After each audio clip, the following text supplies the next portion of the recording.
Hey everyone, Depressed Eeyore here with a few more Langrisser mobile Apex matches. For the most part, I didn't gain too much ground, unfortunately. But I got some new battles to show off. This is my second attempt to record this, simply because I forgot to turn on animations. I usually leave animations off when I'm playing on my own, because it's just faster. You don't have to deal with all the animations slow down gameplay. But this is as good a time as any to kind of show them off, since otherwise I would never see them. So this fight's on the floating courtyard, which I've mentioned many times is not my favorite map. It's not very favorable to non-flyers. So this is actually when I decided to bring Shafaniel as my faction buff instead of Luna, since Shafaniel can fly with the aid of fairy archers.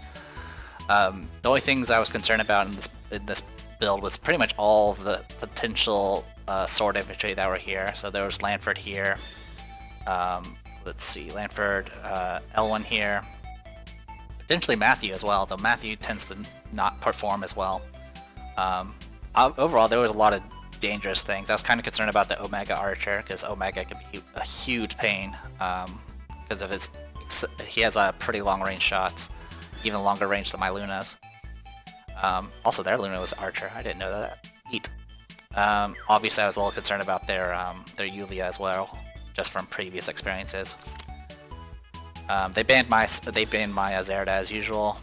They actually went straight for my Amelia tank, so I had to actually go and pick a tank. This person also didn't have a juggler, so I didn't have to worry about juggler nonsense, which was nice. And I'm kind of okay with them having a Landius. So I picked Freya as my main tank, just for potential spike damage, since I'm pretty sure I'm going to get hit by a bunch of physical in this box here. With that in mind, I went ahead and ensured that they couldn't. I tried to limit their buffs as much as possible, so I took out their TRS. I took out Yulia, because Yulia would have just destroyed Freya. And of course Elwyn here, kind of a standard pick whenever you go against physical tanks. And at this point I kind of just shut down all the other potential threats.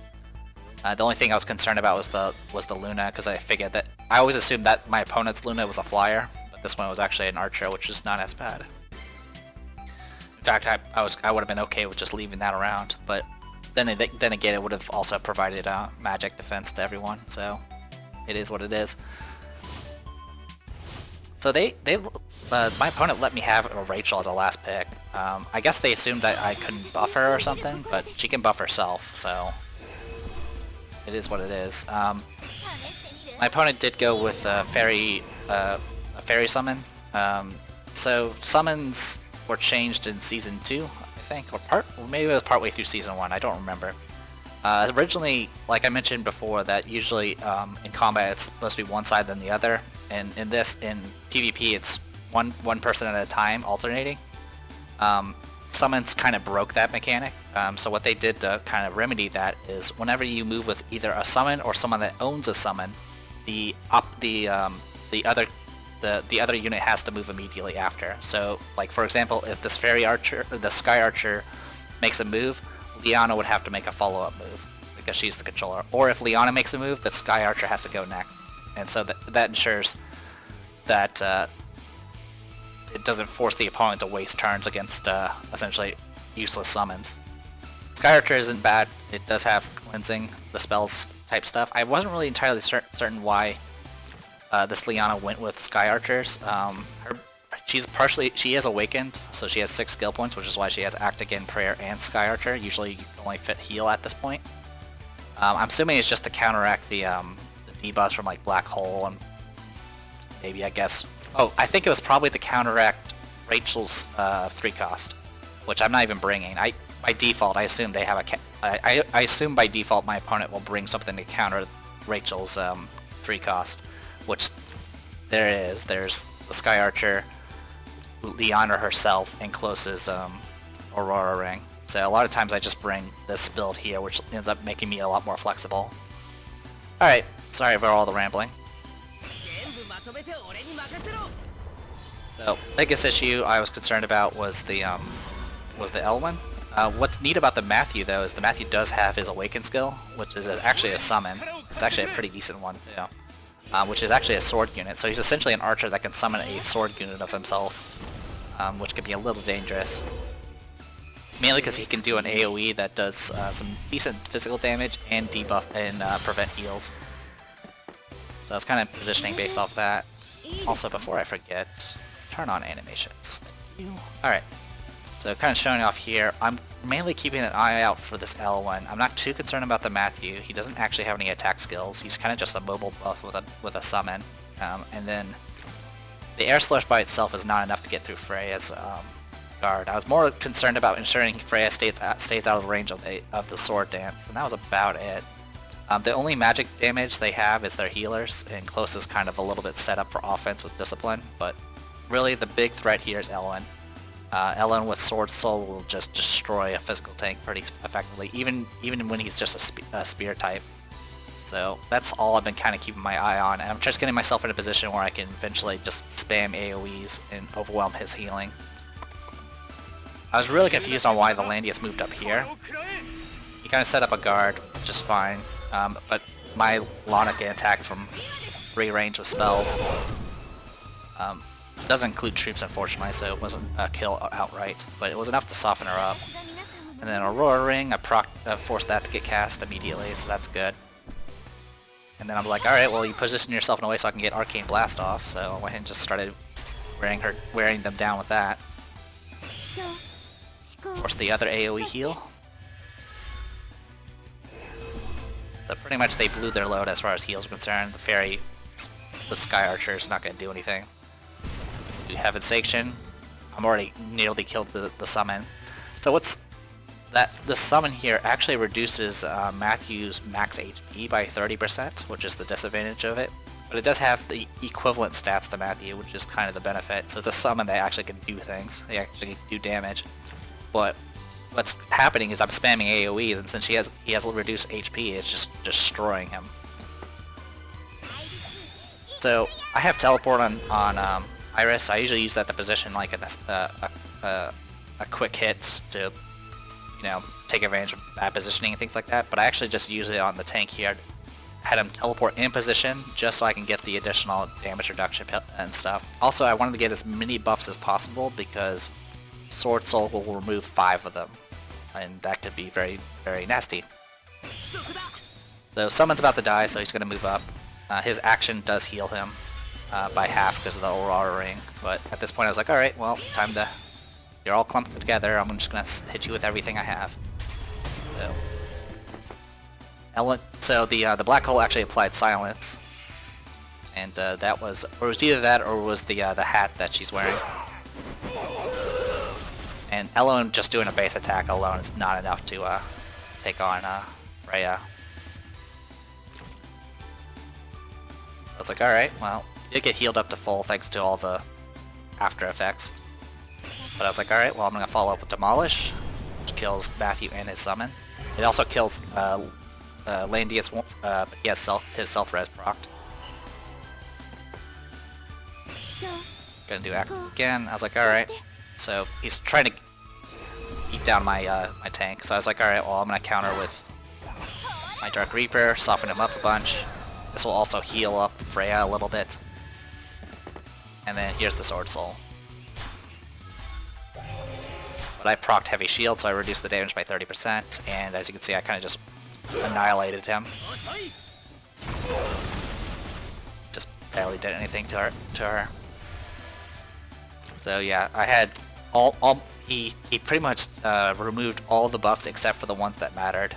I still had my defense up, I still had my damage taken reduced. And then on top of that I had the Heavy Shield proc. Oh, it reduces by 50%, so yeah, essentially I was taking 70% less damage, so it just did nothing. Alright. Alright, so this match is crazy. This guy is a Season 2 veteran, it looks like. Which, if you see this banner that has like S2, S1, S3, that means they hit Langrisser rank in that particular season. So, this person, I don't know any of the top players really. I mean, I know some names like Zelda and all that, but I really don't know any details. I haven't actually been keeping track of the tournaments themselves. I usually don't watch them. I used to watch some of the old Chinese ones, but the problem with the high-end Langrisser fights is a lot of the boxes tend to be the same. there are some that do stand out, but you'll kind of see, I kind of see the same plays usually over and over again. Like I mentioned, pretty much every opponent you're going to go up against, you're going to see Landius and Juggler as tanks usually. But as for the setup here, this person did bring out Yulia first, and that was definitely my biggest concern. This is one of the few fights where I actually brought out Liana. Usually she gets banned, and I usually don't use her as often. She has Act Again, which is helpful, but she doesn't actually have anything that like buffs up anything, like attack blessing or Iris's teleport, or the ability to just make you immune to everything almost with close. But I went and tried her out. I think the big mistake I made during the ban pick phase is I should have picked Estelle instead of Freya. Freya in this fight is just worthless. Everything's magic except for the Juggler. The Juggler's just gonna be tanking. He has everything, but his stuff is pretty much all tanking. Yeah, this Freya, I pretty much just used her to pass turns. That's all I kind of used her for. And this entire fight, I'm just kind of keeping an eye on where the Bozal and the Yulia are, and trying to just stay just out of range of it.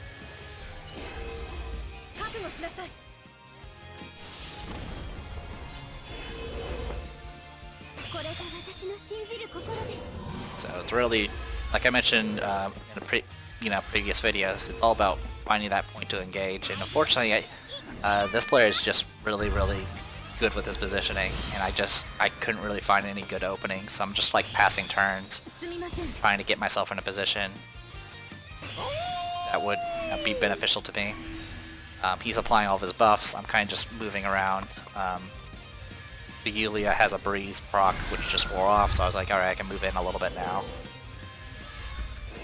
I'm just super paranoid about the Yulia, because Yulias just do so much damage. And a lot of my positioning was all about trying to get Luna's magic defense aura on people to kind of reduce the amount of damage they take.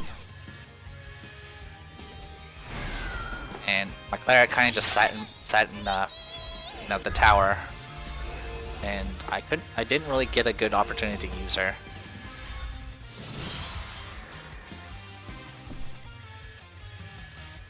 So yeah, I move out. My gospel wore off, so I reapply it. At this point, we're in kill range. Breeze proc, so there's no way I'm gonna get away. So at this point, I was like, all right, I'm gonna Act Again, Rachel, and start putting some pressure on. I went ahead and poked the Juggler. I'm not gonna do any damage to this thing. He has like 30,000 HP between him and his troops. Speaking of HP, usually most people build Yulia as just like low HP, take advantage of the percentage requirements for Eternal Legend. This one has over 21,000 HP. It's insane. She has more HP than my Claret. It's just ridiculous. Definitely this person's got the Langrisser for a good reason. Even the Bozal has over 20,000 HP. Liana has over 20,000 HP. Well, then again, so does my Liana. So yeah, definitely fully buffed up characters. It's rough. So, boop. Actually, let's look at that again. So hers, yeah, Sorcerer is 10,000. Mine are, yeah. I think the biggest thing that made the difference between, as far as like stats are concerned, is this person's troops are more well trained than mine. Yeah, mine has maybe better attack thanks to the buffs right now, but besides that, it's like this one, his have like over 2,000 more life than mine. It's just pretty ridiculous what troop buffs can do. And troop buffs troop training is actually really annoying to build, but it makes a difference. It makes a huge difference. So applied some pressure. Wasn't really expecting to get anything. I was just applying debuffs and trying to hope for like a silence or something. I'm just kind of passing turns. I can't really move in with Claret yet. I'm kind of waiting for an opportunity to get in the right. Well, essentially, I'm looking for an opening. I can't really deal with Juggler right now. And as long as Juggler's in water, I can't do anything. And now Claret can't do anything at all because he's just got slept. I did do another Arcane Blast to kind of wear down Yulia specifically. I went in and attacked with Freya. Freya literally has no other use, so I'm just like, okay, I'll just attack with her. Do a little bit of pressure. And then Yulia moves in. I was actually really surprised at the fact that, yeah, I ended up tanking that super well. I was not expecting it to go that well in particular.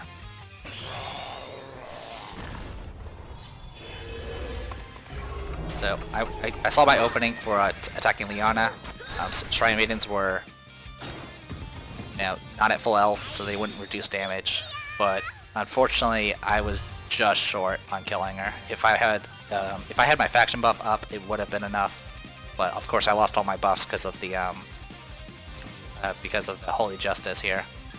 If my troops were slightly stronger, it would have worked as well. I'm probably going to start training. There's another mounted archer type that actually does more damage than Demon Hunters. But it's going to be a while before those are ready for PvP. But yeah, not getting that kill on Liana was pretty huge. So I move down, I start taking out their Yulia. Takes her out, but she self-reses. But she doesn't get any additional HP because she couldn't actually do damage.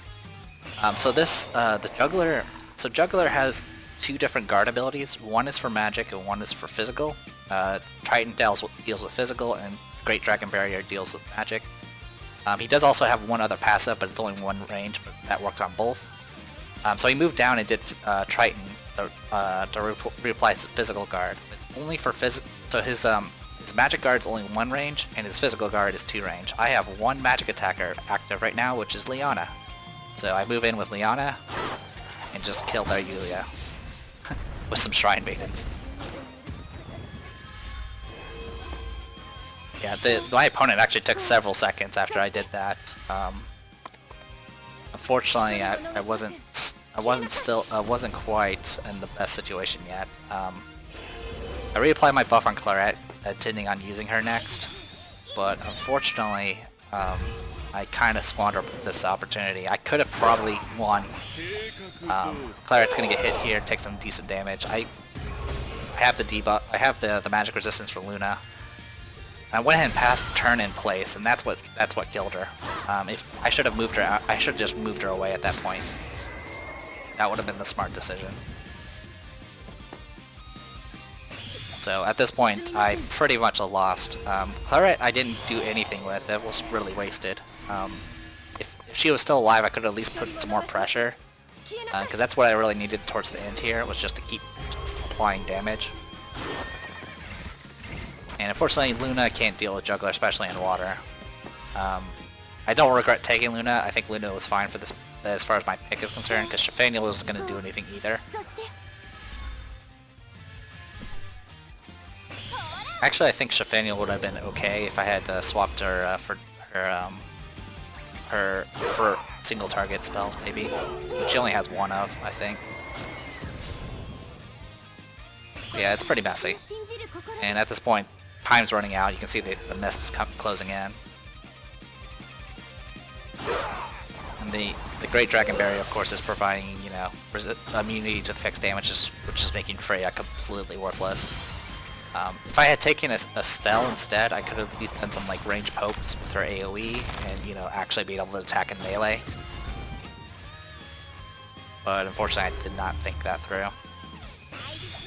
The only risk about taking Estelle is I don't have a faction buff for her, so she would have to just use the cheer buff, which is not as strong. But I think overall, Estelle would have been a better pick.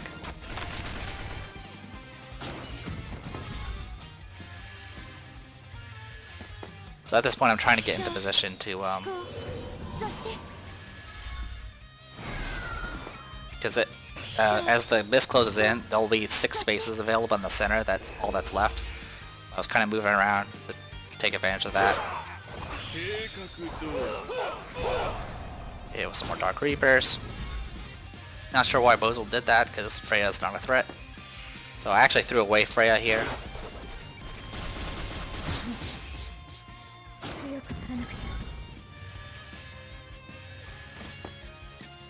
He moved in to try to deal with my Rachel. Was not quite enough. then I actually move and take his place. This would have been awesome, except for the fact that Iris's teleport is no longer on cooldown, and yeah, that sleep is just, I hate that sleep spell. Not quite at the point where I'm going to ban Bozel. Bozel is just kind of something I have to deal with. So yeah, sacrifices Iris to teleport into a safer position, kills herself, and at this point there's literally nothing I can do.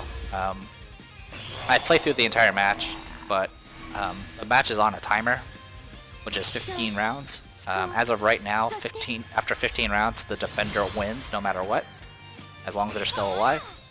I think it's sometime around season 3 they added they made a change where it's based off damage dealt, whenever it ends in a timeout. Which, if that was the case, I think I've done more damage, but I'm not entirely certain. But in any case, this match is, I can't get a kill, so this is very much over. I'm just kind of going through the motions at this point. But yeah, he outplayed me, and his units are much stronger than mine. I won't say much stronger, but his troops are much stronger than mine. That's really kind of catching up to me.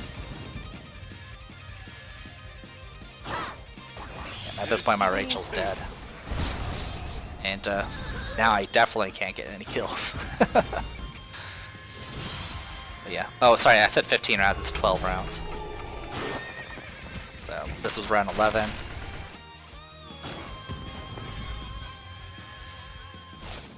Unfortunately, Leon's just gonna, or Leona is gonna just deal with this. So I'll talk about the next match, which I'm going to skip over. Pretty much the match after this one was just me getting screwed over by the random debuffs that Bozel does, and 3 times in a row he got mobility down on my Amelia, and that pretty much ensured I couldn't guard anything. It just became a kind of a DPS race that I unfortunately lost. It's not worth watching, so I'm going to skip over that one. But needless to say, it was a loss. So right now, for my my matches today, it's 1 win and 2 losses. But I got one more match after that, which I'll show off, which will probably be the last one I'll do for today. I might do a few more matches tomorrow, but I'm not entirely certain.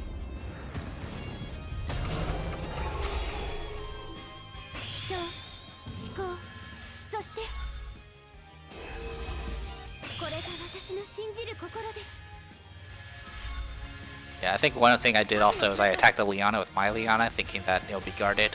I think I should have just attacked the Juggler directly. It wouldn't probably have made much of a difference, but it's magic damage, which is a little bit better. But it still wouldn't have been enough to actually do anything.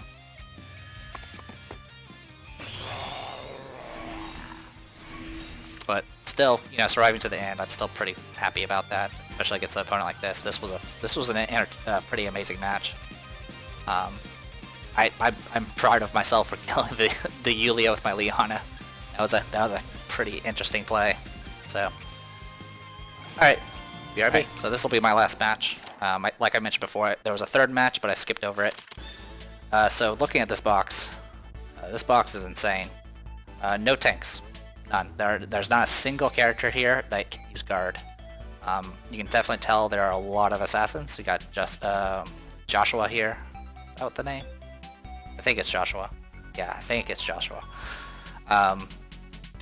Feruka is also an assassin. And by assassin, I mean someone that can bypass guard, essentially.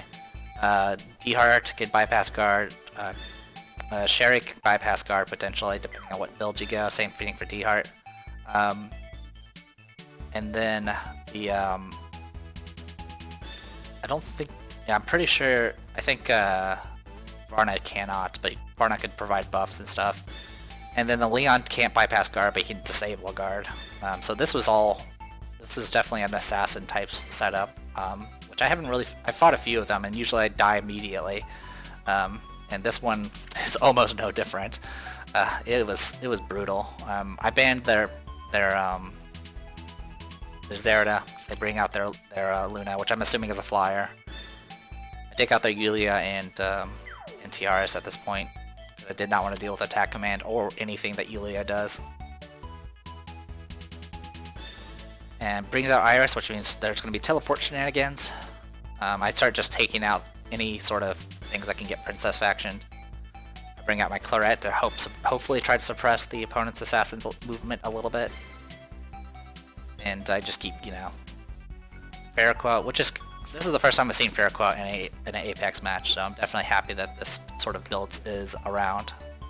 I like seeing boxes that are kind of unique and doesn't have the standard meta going on here. So I was definitely kind of looking forward to exactly what this person was going to do to me.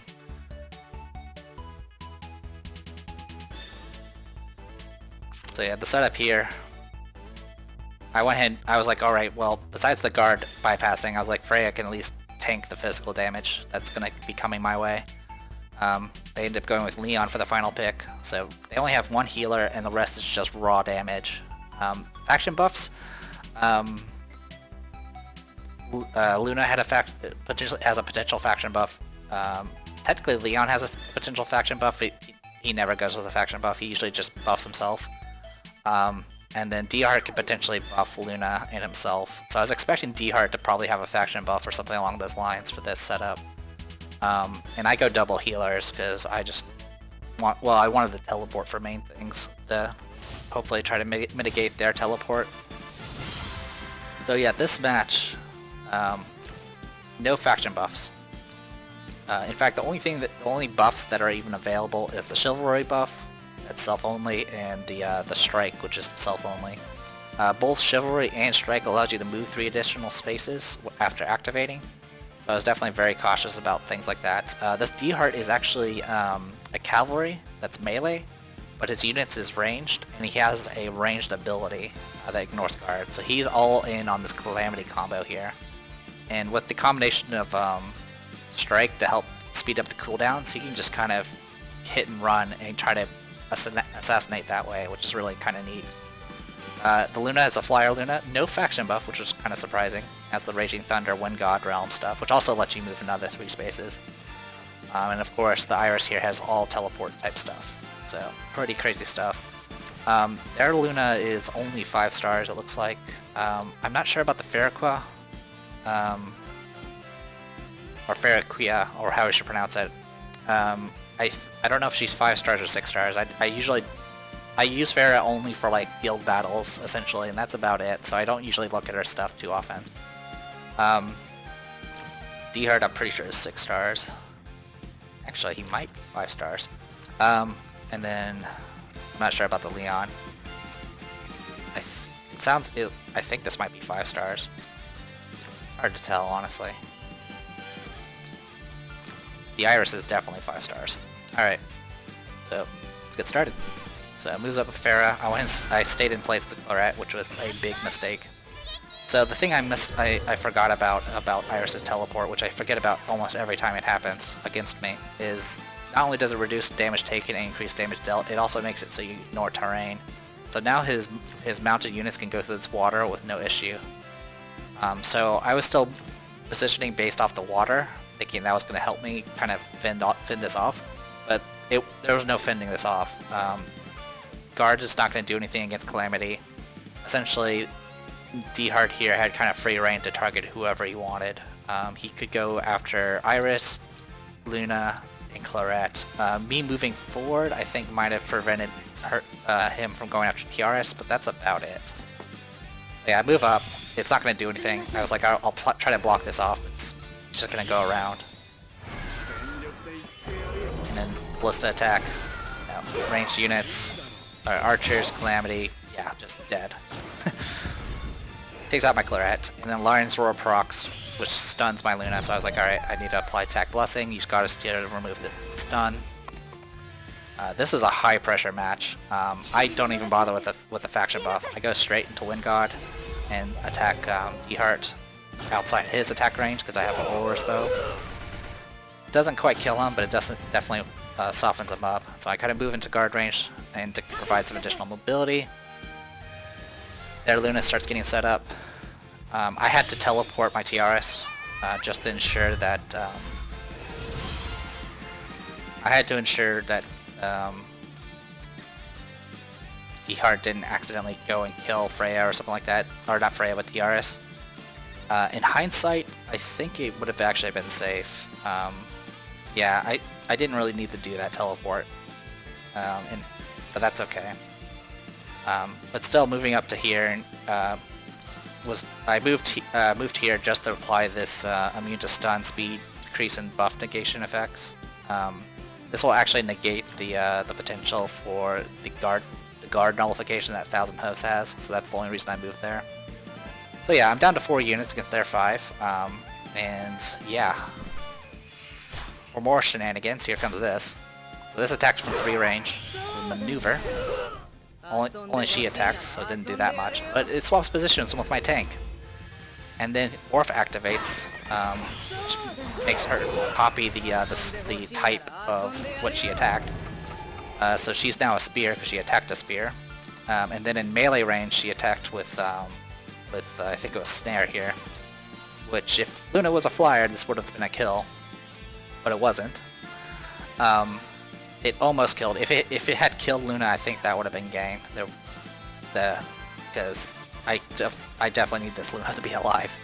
Now the good news is Luna does have Wind God active, so I can actually get back into position, guarding everything, and I can actually trap their Farrakha. Not that it matters since none of my stuff is melee except for Freya here.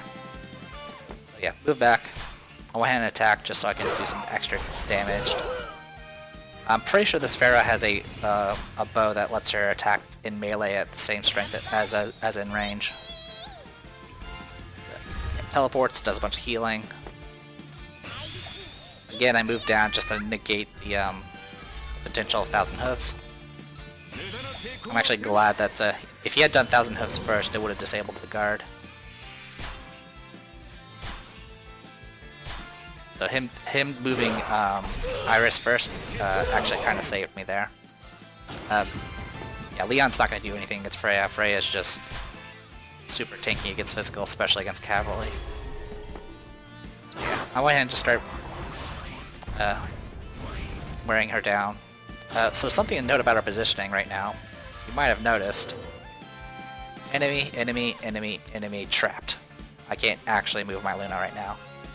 And this is bad because the next move I do with Freya is gonna her guard range will be reduced. So I pretty much was moving my healers in position, so when the guard does go down, I'm at least in range of the passive one. Good news is all the little bit of healing I did on Luna makes her very good against flying Lunas. So definitely a benefit of a bow Luna is she is a counter against a flying Luna. Just shreds them completely. So Plunder in melee range. Plunder also bypasses guard, steals some of my buffs. Thankfully I didn't have any faction buffs up. And I go ahead and finish off Pharah with my my Iris. I'm very happy that I put forth the effort to increase the attack, my general attack power of my healers, because in a pinch they definitely can come through and get some kills for me. As you probably noticed, we've just been wailing on each other. I've been kind of just trying to fend off this assassin wave, and I haven't had a chance to even apply a faction buff at the moment. All I can do is just kind of keep things going. He's trying to block me from protecting Luna here. At this point, I'm like, Luna's gonna die. There's not anything I can do about it. So I start trying to do some extra damage. The wind wall procced. If it hadn't procced, it might have been a kill. And I start wearing down their Iris. Now, while I don't have faction buffs, neither do they. So it's just kind of raw stats against raw stats here as I just wail on them. So strike plus calamity. And dead. Assassin skills are nasty when they get through. But I use my Iris to finish off their Iris, so now they have no healer. And at this point I'm pretty safe. Really the only thing that's a danger is the D-Heart. If the D-Heart's cooldown wears off, he'll kill another unit. So I go ahead and apply Attack Blessing to my Iris. just so I could have another attacker. The D-Hard can counterattack with his troops, so take that into account. But now he doesn't have any range. Since he can't heal, it's just I kind of just start closing the distance. I trap him in the corner. And poke. Dead. And so all that's left is the Leon. And the mist is coming in, so he literally only has one movable position that won't kill him, which is right there. And otherwise he's trapped. My Freya's defenses are up. Yeah, Leon just gets demolished by Freya now. There you go. So yeah, crazy assassin battle. It was like I was just trying desperately to survive through the entire thing. But once he lost that momentum, it was over for him because he had no backup plan at that point. He had no tank to fall back to, and he had no and once I took out the healer, it was just a race. The race was over at that point. So yeah, that was pretty much it. So yeah, my score did. I think I gained 3 points. I think I went from like 16-17 or something like that to 16-19. So I didn't get too far. So my rank is gradually going down as people are actually getting past gold 3 and all that. My goal is probably to at least get back to gold 2 eventually. But right now, since it's the start of the season, everyone's kind of just going through the motions and all that. But yeah, some good matches. Even if there were defeats, I'm still getting used to a new season and seeing what's going on. So I'm the Depressed Eeyore. This was Langrisser Mobile. See you guys later.